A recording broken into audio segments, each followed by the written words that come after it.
Güleşlürün saçanlı, bahar güller açanlı, sayrak kuşlar uçanlı, gülüm gözledim seni. Sayrak kuşlar uçanlı, gülüm gözledim seni. Baktın belin dağlara, ter çemenli bağlara, gellelem manga kara, deyip gözledim seni. Gellelem manga kara, deyip gözledim seni.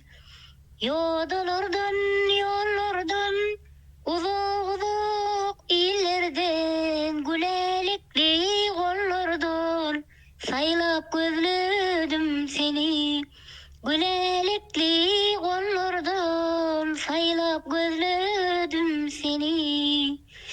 Yürek ağlar gün günden, yarım gizlen menden, kara gözler içinden, lelem gözledim seni, kara gözler